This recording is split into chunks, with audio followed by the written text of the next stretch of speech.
ఈ రాత్రి కాల సమయాన్ని బట్టి మన పరలోకపు తండ్రికి స్తోత్రము కలుగును గాక. ప్రభునందు ప్రియులారా, మనలను ఆయన తన కృపలో కాపాడుతూ వస్తున్నారు. ప్రతి క్షణం కూడా విలువైంది. ఆ ప్రతి గడియలో కూడా ఆయన కాపుదల మన మీద ఉంటుంది. ఈ రాత్రి శక్తివంతమైన దేవుని వాక్యం వినండి, మీ హృదయాల్లో పెట్టుకోండి. దేవుడు మీ హృదయాలలో కార్యం చేస్తాడు. వాక్సమై ఉన్న ప్రభు మిమ్మలను దర్శిస్తాడు. మీకు ఏ లోటు ఉండదు. సకల ఆశీర్వాదాలు దొరుకుతాయి.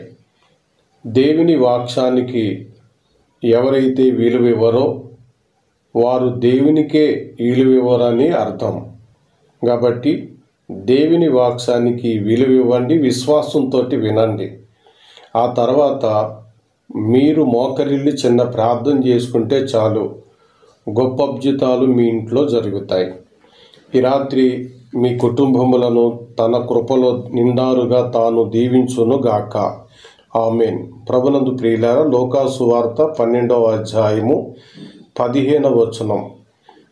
మరియు ఆయన వారితో, మీరు ఏ విధమైన లోభమునకు ఎడమియక జాగ్రత్త పడుడి. ఒకని కలిమి విస్తరించుట వాని జీవమునకు మూలము కాదనెను. చదవబడిన లేఖనాలు మన వినికిడిలో మన ప్రభువు దీవించి ఆశీర్వదించును గాక. ప్రభునందు ప్రియులారా, గత రాత్రి సమయంలో మనం నేర్చుకున్నాము. ఈరోజు కలిమి విషయంలో మనము జాగ్రత్తలు తీసుకోవాలి. మొదటి జాగ్రత్త ఈ లూకా సువార్త 12:15 వచనంలో మనకు కనబడుతుంది. రెండవ జాగ్రత్త కలిమి విషయంలో రెండవ జాగ్రత్త చాలా శ్రేష్టమైంది. దాన్ని చాలా జాగ్రత్తగా ఆలోచించాలి.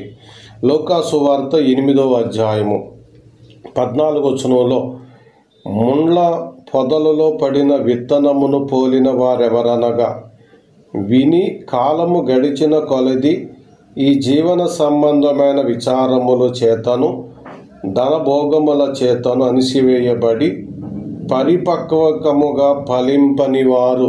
చూడండి, ధనం విషయంలో జాగ్రత్త కానప్పుడు ఆత్మలో మీరు ఫలించలేరు. ఆత్మ ఫలాలతో నింపబడలేరు. ఆత్మ ఫలాలతో ఫలించిన పరిపక్వంగా ఫలించాలి. ఆ మాట చూడండి, పరిపక్వంగా ఫలింపనేటువంటి ధనభోగం మన జీవితాల్లోనికి ధనం కలగ చేస్తుంది. కాబట్టి కలిమి విషయంలో రెండవ జాగ్రత్త మీరు తీసుకోవాలి.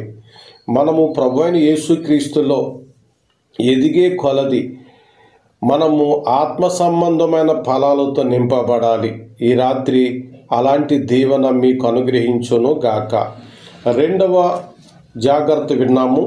మూడవ జాగ్రత్త 16వ అధ్యాయము లూకా సువార్త 14వ వచన భాగమందు ఇలా రాయబడింది. ధనాపేక్ష గల పరిచయులు ఈ మాటలన్నీ విని ఆయనను అపహాసించుచుండగా, కలిమి సత్యాన్ని అపహాసింపజేస్తుంది. ఆలోచించండి.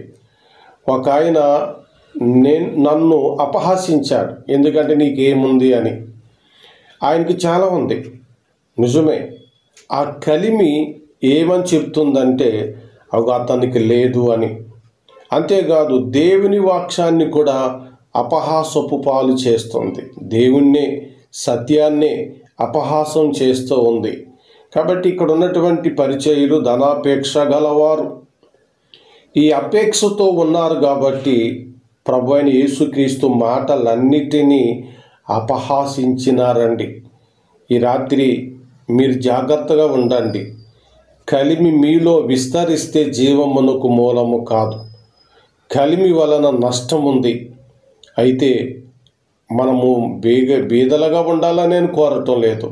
దాన్ని బ్యాలెన్స్ చేసి బ్యాలెన్స్గా బ్రతికితే మనకెంతో దీవెన ఉన్నది.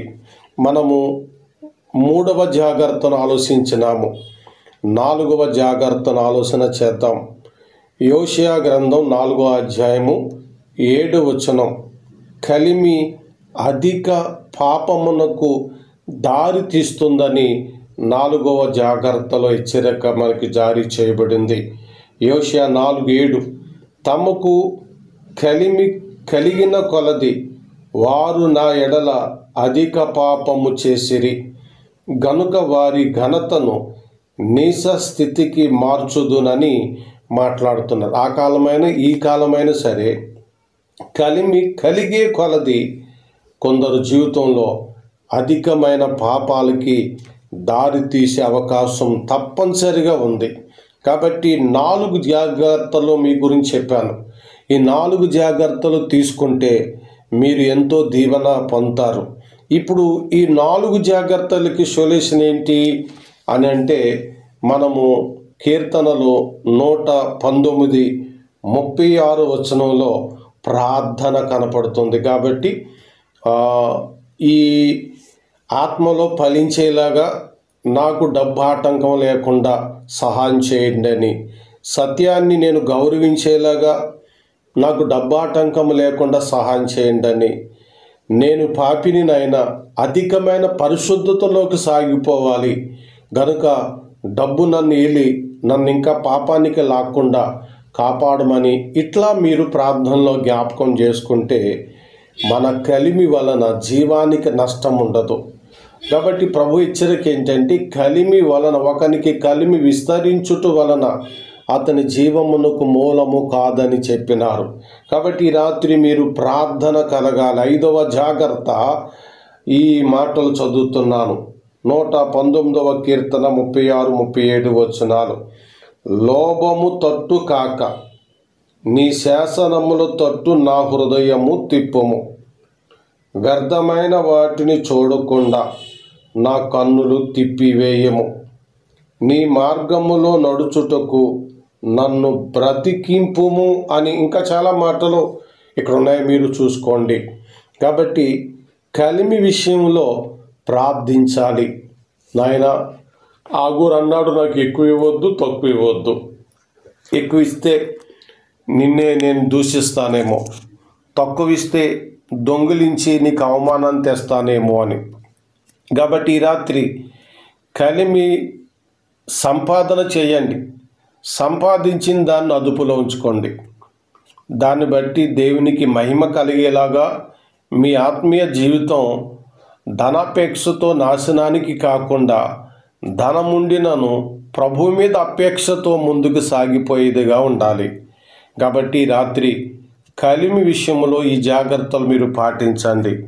ఈ వాక్యము మీ అందరి హృదయములో ఆయన నింపి మిమ్మలను తన ఆత్మలో ఫలింపచేయును గాక.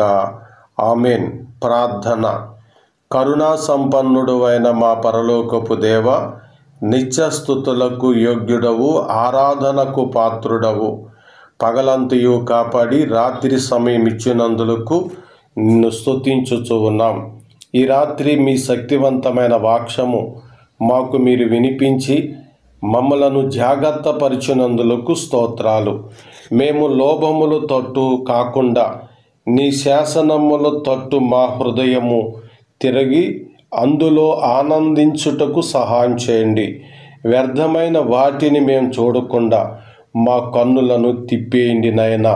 నీ మార్గములో మేము నడుచున్నట్లుగా మమ్మల్ని అందరినీ కూడా ఆత్మలో తిరిగి బ్రతికింపజేసినావు.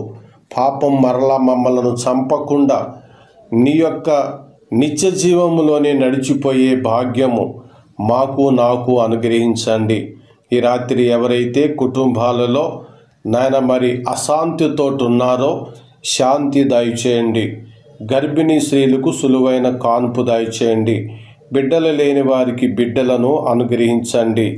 ఆర్థిక ఇబ్బందుల్లో వెనకబడిన వారికి అభివృద్ధిని కలగచేయండి.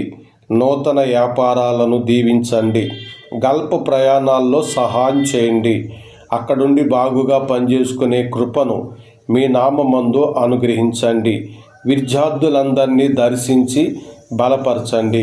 ఈ రాత్రి ఒంటిరిగా నిద్రపోతున్న వారికి, ఒంటిరిగా ఉన్న వృద్ధులకి, ఎవరెవరైతే ఎలాంటి ఒంటిరితనంతో ఉన్నారో వారికి మీ సహాయము దయచేయమని ప్రభువును రక్షకుడైన యేసుక్రీస్తు ఘననామములో ఈ ప్రార్థన అడుగుచున్నాము తండ్రి. ఆమెన్. మన తండ్రి అయిన దేవుని దయ సదాకాలము తోడుండి నడిపించును గాక. ఆమెన్. అందరికీ గుడ్ నైట్ అండి.